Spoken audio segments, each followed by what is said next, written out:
Hi, my name is Cody D'Acquisto. I'm originally from Milwaukee, Wisconsin. I moved out to Iowa about 5 years ago. Been farming with the old man and enjoying living in the country. I've recently started working with Extreme Outdoor Products. It's a new tree stand company, and me and Dad teamed up and we're designing and producing a new line of cast aluminum tree stands.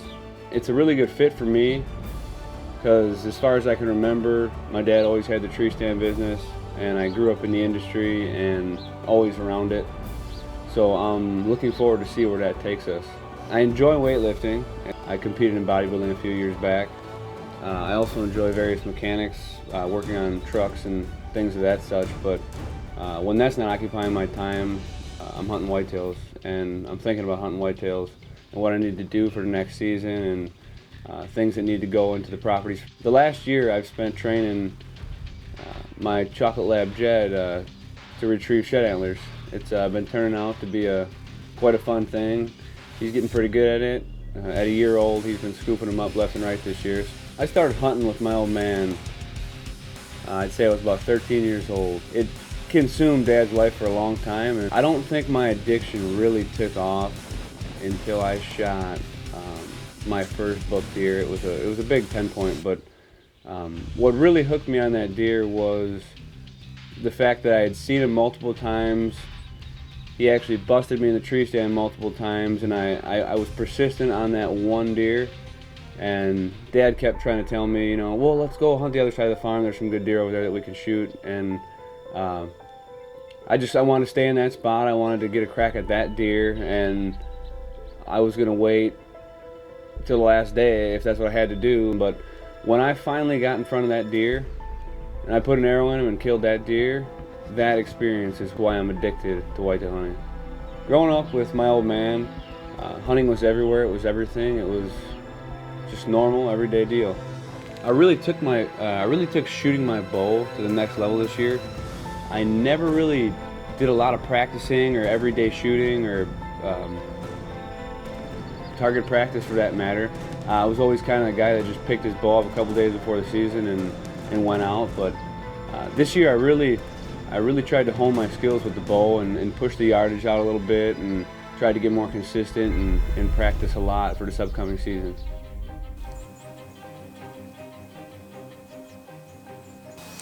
It's October 16th, hunting in Iowa. The moon phase has been real shitty, but there's a nice 10-pointer running around this area.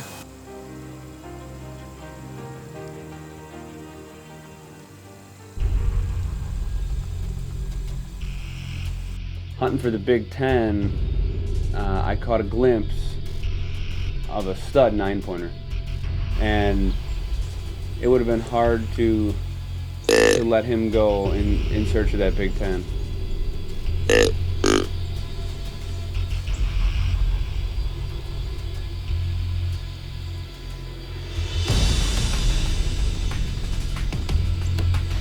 That was a beast of a 9-pointer.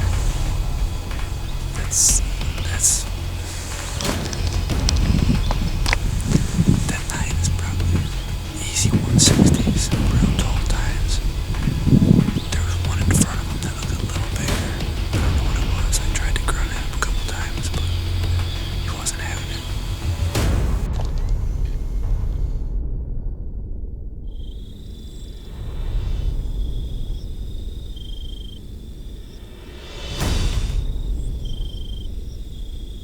Being that I knew where the 10-pointer was coming out to feed, he was doing it in the summer. It was still early in the season.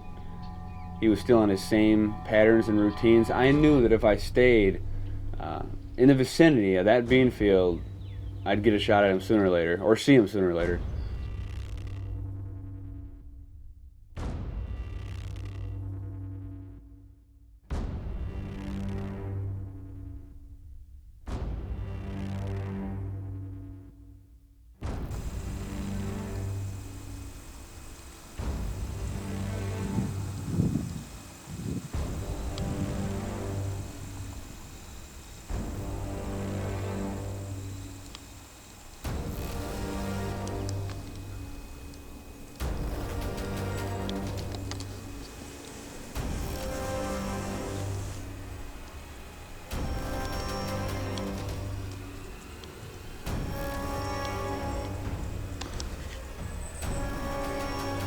about 4:45, and I heard some rustling in the back in these thick cedars of the stands I was sitting in.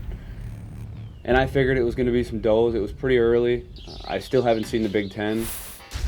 And about 15 minutes later, he pops out right on the edge of the field, and he's about 50 yards from me. And I can see the rack just turning in between the cedars, and I knew it was him, and I knew he was a tank.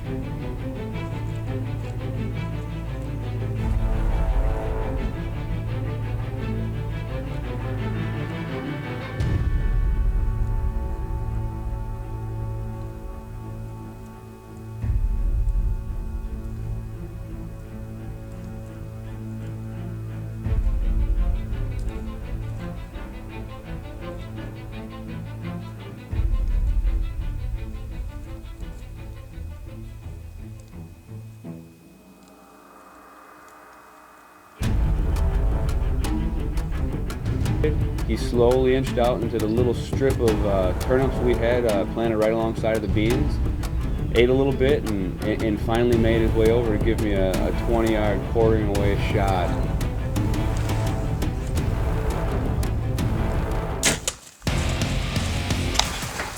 This could be a Boone Crockett down, baby.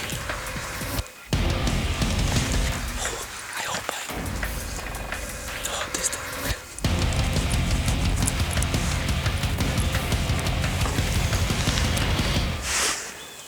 Alright.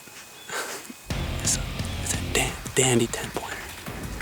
We got a lot of camera pictures of them during the summer in this same area. Dad was hunting here opening week, and yeah, like the first week of October,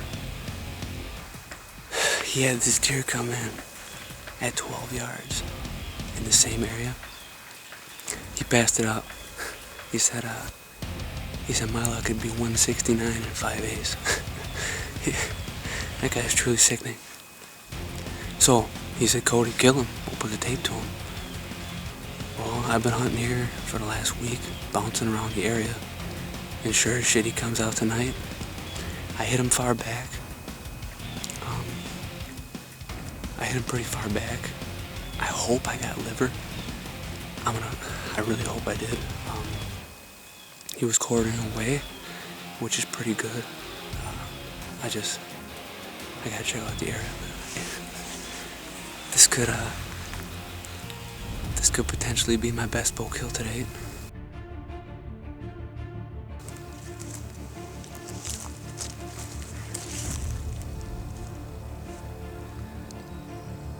I'm hoping it's liver blood, which it looks pretty thick and red.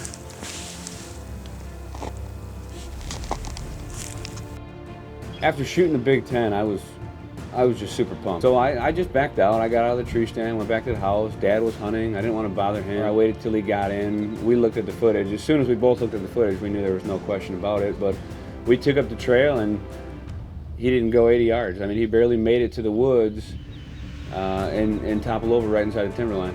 Just came up on him. He didn't go but probably 100 yards, probably, right? Yeah, not even tall. Man, it was Nice manes. I'll tell you what, it was like a kick in the balls to see it had this busted brow tine. It had a split brow right here, and this left one here was just as big as the right one, and that's probably gonna hurt the score a lot, but it's still a beast. When I walked up on that Big Ten, he was every bit as big as I thought he'd be. The broken brow tine was a little bit of a sad moment, but all in all, he was a great buck, and he was just as big as I thought he was going to be, and I was super pumped to have him on the ground.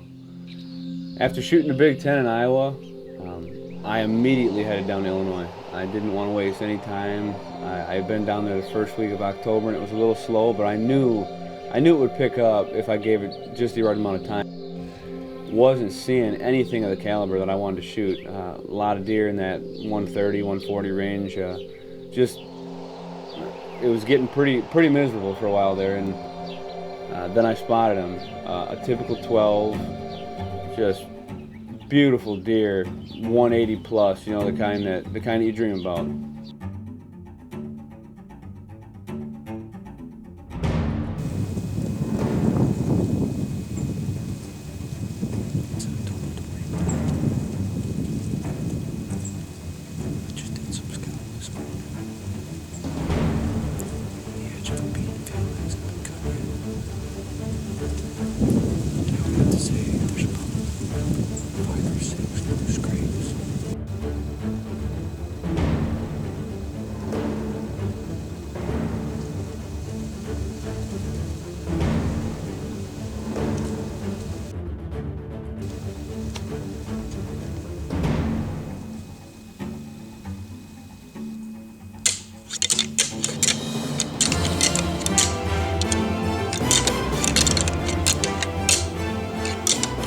I was sitting in on the edge of a bedding area one morning, and he came in and was about probably 80 yards from me. And I knew right then and there, I said, all right, it's game time. Now I got a deer to hunt. I was pumped. After seeing the 12 that morning, I had a pretty good idea what I wanted to do to catch up with him. So I got that on my stand immediately on the backside of the property. I hung a stand there for the evening. Sure enough, I sat that field. He came out just like I thought he would. There was a couple other decent bucks in the field before he came out, but man, when he came out, worked the field edge, made a couple scrapes, and at that point I didn't know. I didn't know if he was going to come my way.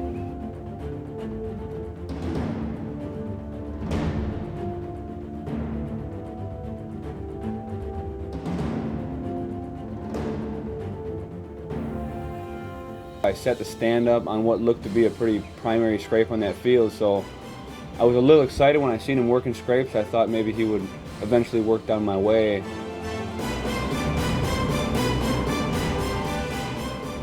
I had him in the camera, and as soon as he turned, and I mean he literally beelined for the stand. It was beautiful.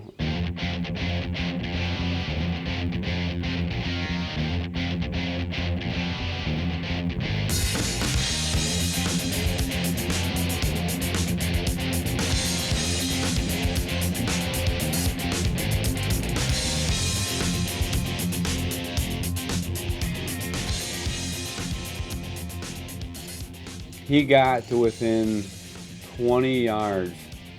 He was under 20 yards. He was probably 18 yards. Making a scrape on a field edge, broadside, perfect opportunity, and I blew it. I blew it.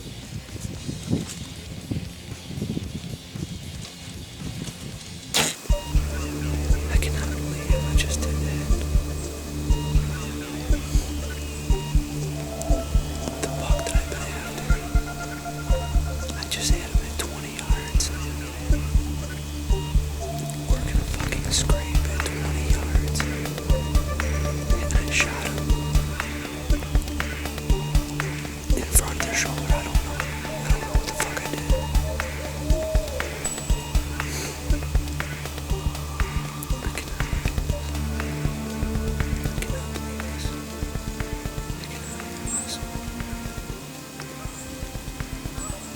So long for that Boone Crockett. It was a tough night. I returned to that field the next morning in hopes to track him. Maybe I got some vitals. I had about 9 inches of penetration.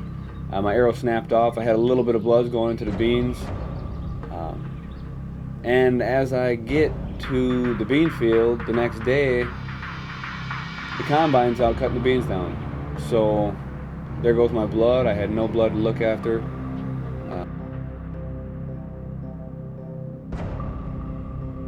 Kept scouting and just never got a look at him. So I think it was about a week after that I changed the game plan again, and I said, it's not about not about the 12 anymore. Maybe he's gone, maybe he's not. I can't find him. That morning, I can just pound the ground for a couple hours, and I was looking for that 10 point.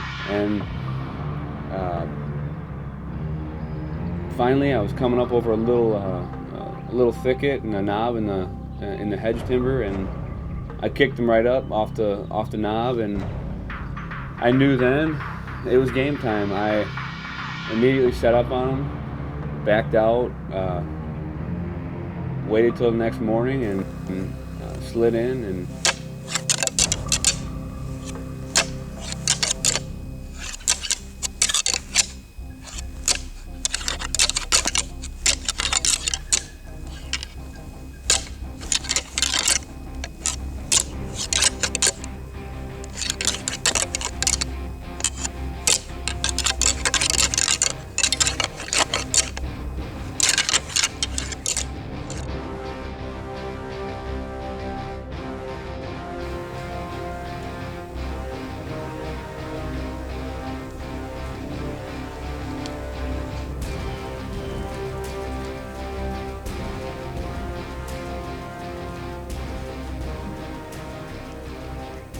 That morning, sure enough, at about 7:15, that same 10 with the little kicker off his G2 and the big brow came right up the back side of that ridge and was coming right into bed in the same spot.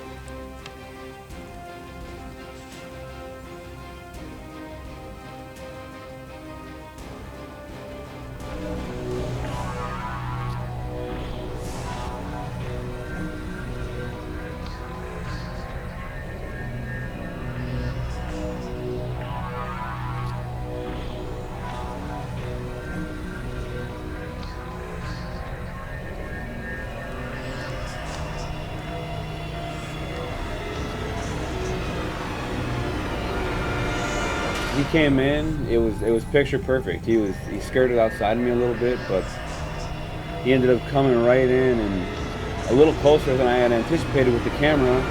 It was actually a 6-yard shot right under the tree stand, and I had the camera kind of tilted right down about his where I thought he was going to be. And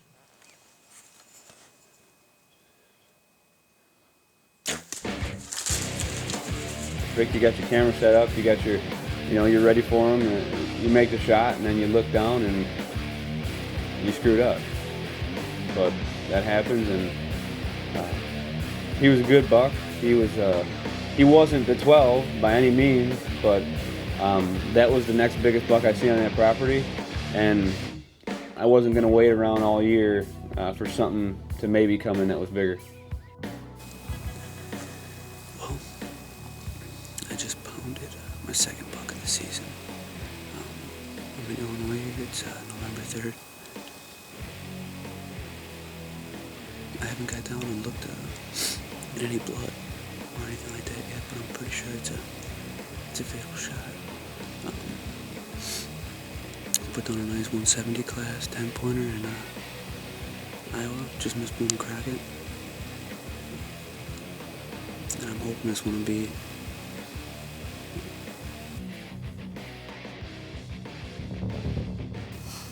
Here he is. This buck, this 10-pointer, he's got an exceptional brow tine. He's got a real big brow there. He's got a weak G4 on this side, but he's got good beams, and it looks like he'll be decently wide. He's probably got a little smaller cage than I originally thought when I first seen him, but he's got a little kicker off the G2 right there, little character. All in all, this season has just been tremendous. With the Big Ten down in Iowa, a couple weeks later I got a good one in Illinois. Being in the game with that Big 12 and just screwing up, no matter how bad it felt, I still think about it daily. It makes me sick to my stomach how I screwed that up, but it's things like that I think make you a better hunter and make you hone your skills even more and make your addiction that much worse. I mean, it is truly the highs and the lows. I mean, there's nothing higher and getting that buck you're after, and there's nothing lower than messing up on it.